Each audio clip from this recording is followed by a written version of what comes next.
everyone, welcome back to my channel, A Gut Feeling. My name's Kat if you've never been here before, and this is my channel all about spreading awareness about gastroparesis. And today we actually have a cat's kitchen. So I know it's been a little while since I've had this segment on my channel, and again, if you're new here, this is just a segment on my channel where I make gastroparesis friendly recipes and try them out and share with you guys. I'm actually getting all of these recipes from two great books that I got from Amazon. One is Eating for Gastroparesis by Crystal Zabrowski Citrelli. She's got a long name.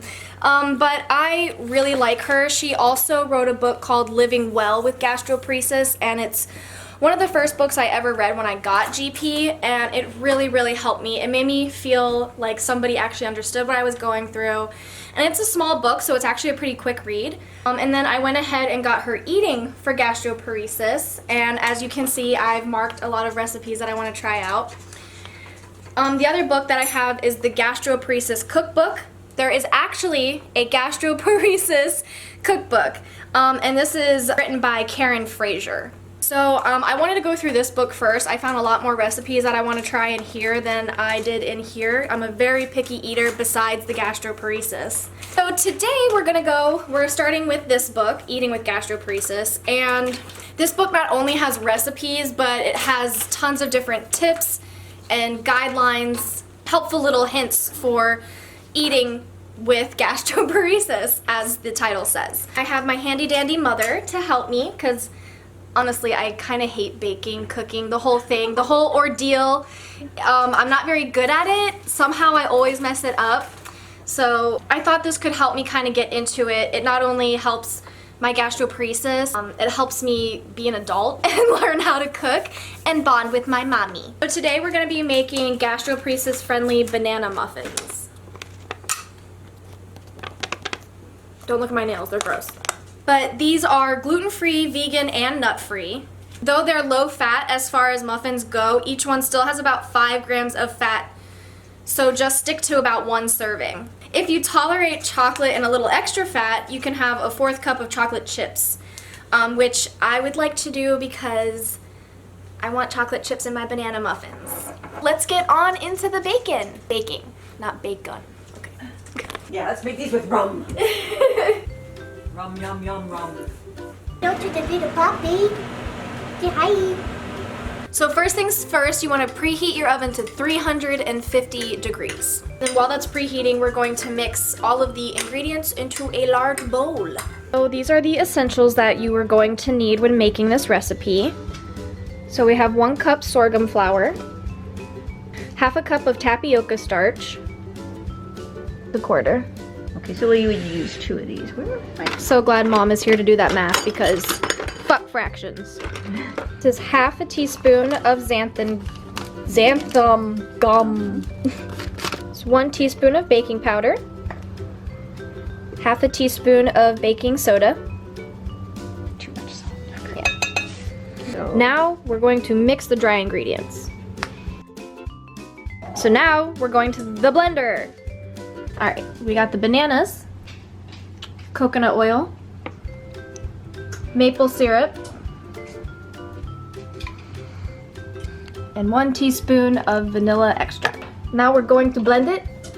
Ta-da! you stir that into your dry stuff.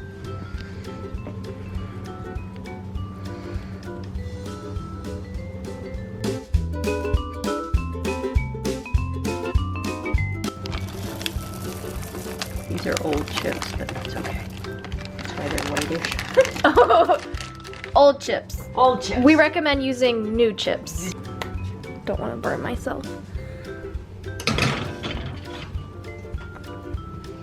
So since we're doing a mini pan, and actually the book doesn't talk about actual serving size for this specifically, we're using a smaller pan and we're making mini muffins. We're putting it at a shorter time than what is recommended, but we're also going to make a batch of the regular size muffins and put it in for 18 to 20 minutes, which is what the recipe calls for.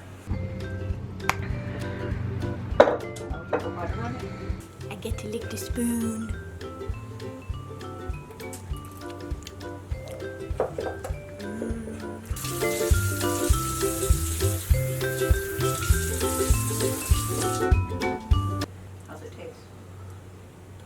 good, but maybe a little bit grainy.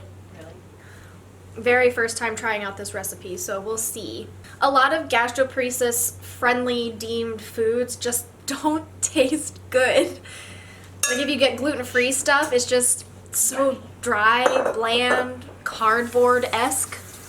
So I'm excited to try out these recipes and see if there's actually like something I really enjoy that tastes good and easy to make and good for my stomach too. That's a big thing. Of course, adding chocolate chips might have not been the best option, especially old chocolate chips. All right, we'll be back in 18 to 20 minutes.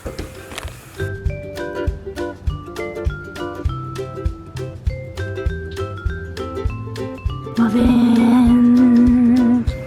Okay guys, they're done. Look, we have mini ones and life-size ones. Life size? I'm just gonna try a little mini one. First taste test. They smell good. Kind of banana-y. Mmm.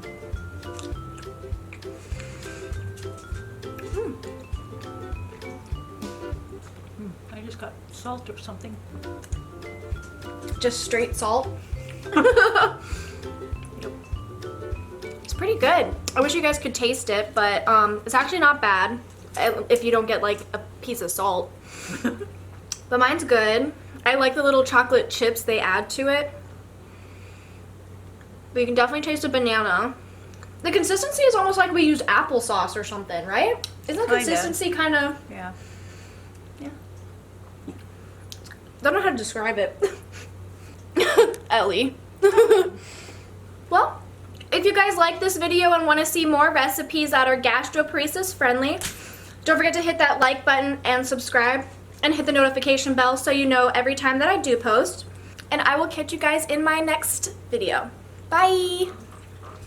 Oh, I'll let you know how my stomach feels in like an hour. So it's actually like an hour or so later. I think the muffin is settling pretty well. I don't feel sick. I'm bloated, but I was bloated already. But I'm not having like super terrible cramps or anything, so I think it's good to go for me. The consistency is still a little weird. I don't know, it's like a little bit gritty, I guess, is the best way to put it, but they're still pretty damn good. Thanks again, guys, for watching. I'll see you next time.